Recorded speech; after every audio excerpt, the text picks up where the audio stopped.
মাটির কাপে চা আর দুধের মালাই ঢেলে তার উপর থরে থরে হরলিক্স সহ বিভিন্ন উপকরণ মিশিয়ে প্রস্তুত করা হচ্ছে মালাই চা। দেখলে জিভে জল এসে যাবে যে কারো।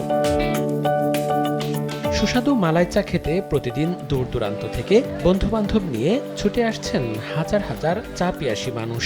আড্ডার ছলে পান করছেন সুস্বাদু মালাই চা আর কাটাচ্ছেন সুন্দর কিছু মুহূর্ত। শুধু মালাই চাই নয়, রং চা, গ্রিন টি ও নর্মাল চাও পাওয়া যায় এই স্টলটিতে। প্রকারভেদে প্রতি কাপ চা বিক্রি হচ্ছে 10 টাকা থেকে 70 টাকা পর্যন্ত। আর প্রতিদিন কম করে হলেও প্রায় 120 থেকে 160 লিটার দুধ লাগছে চা তৈরিতে। শীতে এর পরিমাণ আরও বেড়ে যায়। প্রতিদিন কিন্তু এখানে খাই, যেদিন যেটা ভালো লাগে এটাই খাই আর তারা সবচেয়ে আমার কাছে একটা লাগে, তারা পরিষ্কার পরিচ্ছন্ন মানুষ, খুব বেশি পরিষ্কার দেখেও খুব বেশি মানুষ ভিড় করিয়াও খায়, অনেকে দাঁড়াইয়াও খায়। আড্ডা দেওয়ার জায়গা হিসেবে আমরা এই জায়গাটাকেই আমরা বেছে নিই এবং প্রায় সময় আমরা এখানে আসি।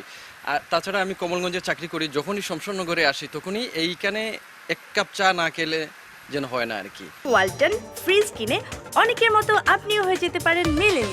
সেরা পণ্যের সেরা অফার। টেস্ট তো মানে ভালো লাগে, এই কারণে তো আসি আমরা। খানাইতে এখানে আওয়ার লাগে না, মূল্য বেতন এখানে চা খানির লাগিয়া অবশ্যই ভালো পাই, এই জন্য আসি। প্রথমবার আসছি গত সপ্তাহে, মজা পাইয়া তখন আজকে আবার আসছি শুক্রবারে।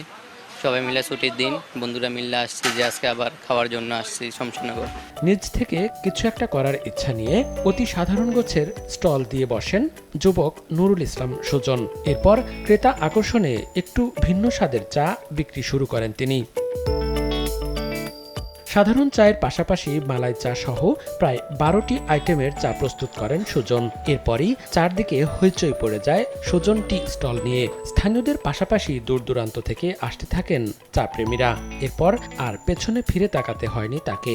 ইয়াং জেনারেশনের সবচেয়ে বেশি চাহিদা হলো চকলেট মালাই, স্পেশাল মালাই যেগুলো। আর মানে যারা মোটামুটি বয়স্ক যারা, এরা বেশিরভাগ নর্মাল প্রিয় করে, যেমন রেগুলার মালাই, হরলিক্স মালাই এগুলা। যত দিন যায় আর সবকিছু তো আপডেট হয়, নিত্য নতুন সবকিছু। মানুষ স্বপ্ন অনেক বড়, এই অনুযায়ী আমার স্বপ্নটা অনেক বড়, একটা বড় ক্যাফে করবো ইনশাল্লাহ এলাকাত। যেহেতু আমরা আসলে অনেক কিছু আছে, এয়ারপোর্টস আছে, অনেক রেল স্টেশন আছে, তেমন কিছু একটা ক্যাফে নাই আমরা এলাকাত।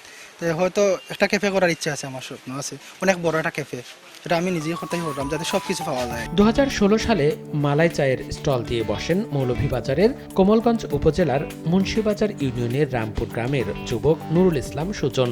উপজেলার শমশেরনগর বাজারের এই স্টলটিতে প্রতিদিন 10 থেকে 13 হাজার টাকার চা বিক্রি হয়ে থাকে। সময় সংবাদ, মৌলভীবাজার।